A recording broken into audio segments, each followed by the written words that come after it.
അസ്സലാമു അലൈക്കും. പുലർച്ചെ തന്നെ ജാസ്മിൻ ഉണർന്നു. സമയം 6 മണിയായിട്ടുണ്ടാവും. ജമാൽ അപ്പോഴും നല്ല ഉറക്കത്തിലാണ്. രാത്രി ഏറെ വൈകിയാണ് അയാൾ ഉറങ്ങിയത്. ടിവിയിൽ ഏതോ ഒരു ക്ലബിൻ്റെ ഫുട്ബോൾ കളി കാണുകയായിരുന്നു. അയാൾക്ക് ഇങ്ങനെ ഒരു ഭ്രാന്തുണ്ടെന്ന് അവൾക്ക് അറിയില്ലായിരുന്നു. രാത്രി എപ്പോഴും ഉണർന്നു നോക്കിയപ്പോഴും ജമാൽ അത് കണ്ടുകൊണ്ടേയിരിക്കുകയായിരുന്നു. രാവിലെ തന്നെ മഞ്ഞിലൂടെ ഒന്ന് നടക്കണമെന്ന് അവൾ കരുതിയതാണ്. അത് ജമാലിനോട് പറയുകയും ചെയ്തു. അയാളത് സമ്മതിക്കുകയും ചെയ്തു. എന്നാൽ 2-3 തവണ വിളിച്ചിട്ടും അയാൾ തിരിഞ്ഞു കിടന്നു എന്നല്ലാതെ എഴുന്നേറ്റില്ല. ജാസ്മിന് വല്ലാത്ത ദേഷ്യം തോന്നി. ഇയാൾ എന്താ ഇങ്ങനെ? ഉറങ്ങാതെ കളി കണ്ടിരുന്ന് വല്ലാത്തൊരാൾ. ജാസ്മിന് അല്പം ദേഷ്യം വന്നു. അയാളില്ലെങ്കിലും ഒറ്റയ്ക്ക് നടക്കാൻ പോകാമെന്നവൾ കരുതി. പുറത്തേക്കിറങ്ങിയപ്പോൾ നല്ല തണുപ്പാണ്. റൂമിനുള്ള ഹീറ്റർ വർക്ക് ചെയ്യുന്നത് കൊണ്ട് അത്രയും തണുപ്പ് തോന്നിയിരുന്നില്ല. തണുപ്പിലുള്ള ഡ്രസ്സ് ധരിച്ച് അവൾ പുറത്തേക്ക് നടന്നു. അത്യാവശ്യം കോട മൂടിയിട്ടുണ്ട്. എങ്കിലും അല്പം വെളിച്ചമുണ്ട്. റിസോർട്ടിൻ്റെ പുറത്ത് മുഴുവനും പ്രകാശം പരത്തിക്കൊണ്ട് ബൾബുകൾ തെളിഞ്ഞു നിൽക്കുന്നു. സുഖകരമായ തണുപ്പാണ്. നേർത്തൊരു കാറ്റ് വീശുന്നുണ്ട്. അങ്ങനെ കൂടുതൽ ആളുകളൊന്നും പുറത്തില്ല. 1-2 ആളുകൾ അവളുടെ മുന്നിലൂടെ നടന്നുപോയി. അവൾ മൊബൈലിൽ സമയം നോക്കി. സമയം 6:20. നടന്നുപോയ 3 പേരും ഒരു കാറിൽ കയറി പുറത്തേക്ക് പോകുന്നത് അവൾ കണ്ടു. ഇപ്പോൾ ആ നടപ്പാതയിൽ ആരുമില്ല. മുന്നോട്ട് നടക്കണോ വേണ്ടയോ എന്ന് അവൾ ചിന്തിച്ചു. എല്ലായിടത്തും നല്ല വെളിച്ചമുണ്ട്. റിസോർട്ടുകളുടെ മുന്നിലൂടെ വിരിച്ച ഇൻ്റർലോക്ക് നടപ്പാതയിലൂടെ ഒന്ന് നടക്കാമെന്ന് അവൾ കരുതി. അവൾ സാവധാനം നടക്കാൻ തുടങ്ങി. ആ നടത്തത്തിനിടയിൽ ഓരോരോ ചിന്തകൾ അവളുടെ മനസ്സിലേക്ക് വന്നു.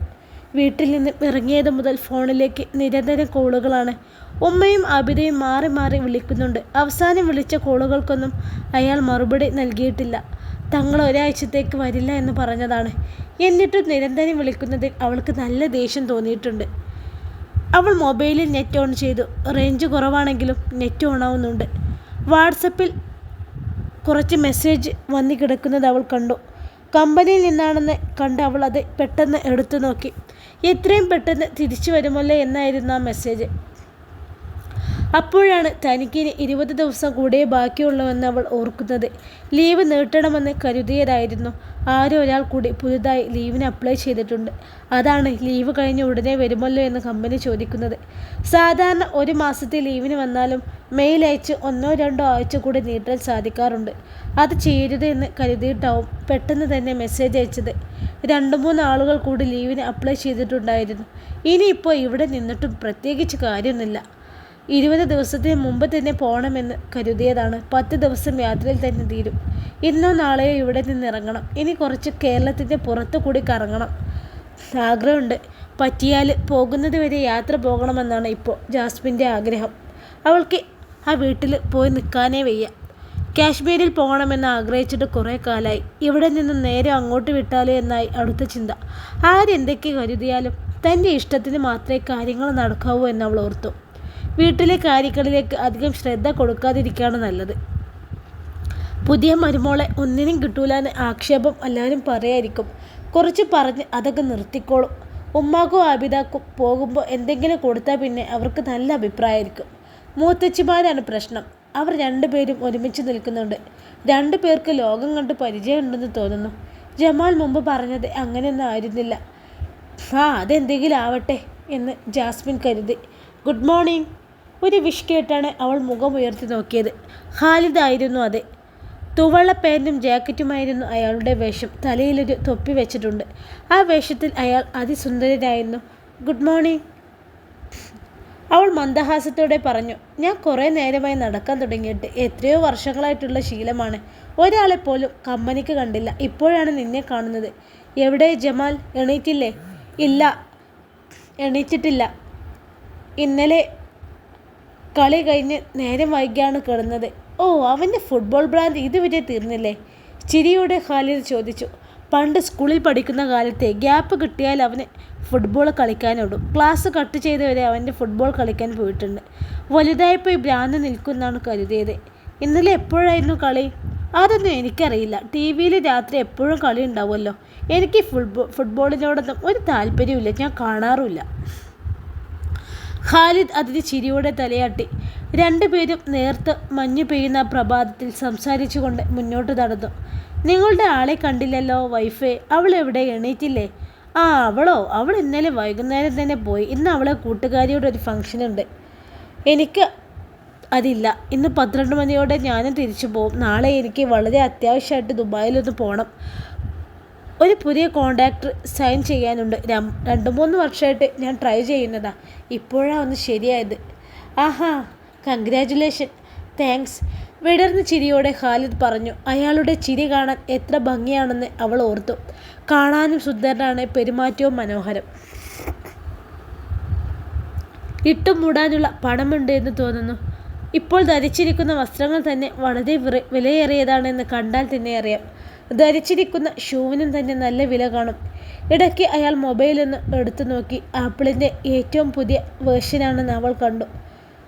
ഞാൻ പറഞ്ഞ കാര്യത്തെക്കുറിച്ച് ജാസ്മിൻ ഒന്നും പറഞ്ഞിട്ടില്ലല്ലോ. ജാസ്മിൻ്റെ മറുപടി കിട്ടിയിട്ട് വേണം എനിക്ക് ബാക്കി കാര്യങ്ങൾ തീരുമാനിക്കാൻ. അല്ലെങ്കിൽ വേറെ ആളെ നോക്കണം. ജമാലിന് എതിർപ്പൊന്നും ഇല്ലല്ലോ അല്ലേ? ഞാൻ പറഞ്ഞതിൽ ഒരു മാറ്റമില്ല സാർ. സാറ് പറഞ്ഞത് ഓക്കെ ആണെങ്കിൽ ഈ ഡീൽ എനിക്കും ഓക്കെയാണ്. ഇനി സാറേ എന്ന് വിളിക്കണ്ട ജാസ്മിനെ, ഖാലിദെ തന്നെ വിളിച്ചോ. അത് ശരിയല്ലല്ലോ സാറേ. സാർ എൻ്റെ സാറും ഞാൻ സാറിൻ്റെ സ്റ്റാഫും ആവുമല്ലോ. സാറേ എന്നുള്ള വിളി തന്നെയാണ് നല്ലത്. വിടർന്ന ചിരിയോടെ അവൾ പറഞ്ഞു. അയാളും മനോഹരമായി ചിരിച്ചു.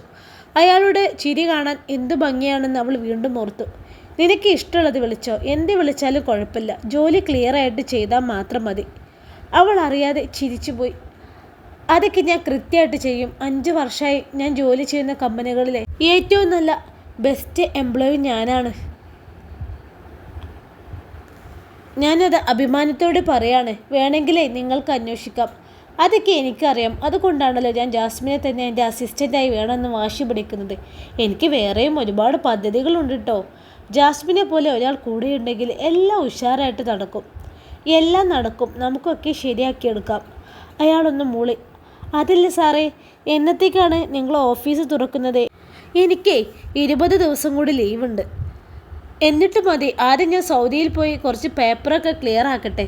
എന്തായാലും 1-2 മാസം പിടിക്കായിരിക്കും. അപ്പോഴൊക്കെ നിനക്ക് ആവശ്യമുള്ള ട്രെയിനിങ് ഒക്കെ തരാം. ചിലപ്പോൾ 2-3 ദിവസം ജോലിയിൽ നിന്ന് ലീവ് എടുക്കേണ്ടി വരും കേട്ടോ. ട്രെയിനിങ്ങിനായി. ഒന്നെങ്കിൽ നിനക്ക് ട്രെയിനിങ്ങിനായി ഏതെങ്കിലും വേറെ സ്ഥലത്തേക്ക് പോകേണ്ടി വരും. അല്ലെങ്കിൽ അവിടെ നിന്ന് ഞാൻ ആളെ സൗദിയിലേക്ക് വരുത്താം. ഏതെങ്കിലും ദിവസം ഒരു 4 ദിവസം ലീവ് എടുക്കേണ്ടി വരും. അത് കുഴപ്പമില്ലല്ലോ. തീർച്ചയായും ഞാൻ എടുക്കാം, അവൾ മന്ദഹാസത്തോടെ പറഞ്ഞു. ആ തണുത്ത പ്രഭാതത്തിൽ സംസാരിച്ചുകൊണ്ട് അങ്ങനെ നടക്കാൻ നല്ല രസമായിരുന്നു. 4-5 റൗണ്ടുകൾ കൂടി കഴിഞ്ഞപ്പോൾ ഖാലിദ് അവളെ നോക്കി. ഞാൻ കുറേ സമയമായി നടക്കുന്നു. എനിക്കൊരു കോഫി കൊടുക്കണമെന്ന് തോന്നുന്നു. ഇനി ജാസ്മിന് കണ്ടിന്യൂ ചെയ്തോളൂ. ഞാൻ റൂമിൽ പോയിട്ടൊരു കോഫി കിടക്കട്ടെ. കോഫി കുടിക്കാൻ എനിക്കും ഇഷ്ടമുണ്ട്. എന്തോ ഓർത്തുകൊണ്ട് ചിരിയോടെ അവൾ പറഞ്ഞു. ഞാനേ നന്നായിട്ട് കോഫിയൊന്നും ഉണ്ടാക്കില്ല ജാസ്മിനെ. അതുകൊണ്ട് തന്നെ എനിക്ക് നിന്നെ വിളിക്കാൻ മടിയാണ്. സാധനങ്ങളൊക്കെ ഉണ്ടെങ്കിൽ ഞാൻ ഉണ്ടാക്കിക്കോളാം. അല്പം പ്രലോഭനത്തിൻ്റെ സ്വരത്തിലായിരുന്നു അവളുടെ സംസാരം. റൂമിൽ സാധനങ്ങളൊക്കെ ഉണ്ട്. പക്ഷേ നിന്നെ ഒറ്റയ്ക്ക് റൂമിൽ കൊണ്ടുപോവാൻ മടി. അതെന്താ? നിങ്ങൾക്ക് പെണ്ണുങ്ങളെ അത്രയ്ക്ക് പേടിയാണോ? ഖാലിദ് അറിയാതെ ഒന്ന് മന്ദഹസിച്ചു. പേടിയായിട്ടൊന്നുമല്ല. എൻ്റെ വീട്ടിൽ ഫാമിലി ഉണ്ടെങ്കിൽ കുഴപ്പമില്ലായിരുന്നു. അല്ലെങ്കിൽ നിൻ്റെ ഹസ്ബൻഡ് ഉണ്ടെങ്കിൽ കുഴപ്പമില്ല. അതാണ്. അവൾ ഒന്ന് മൂളി.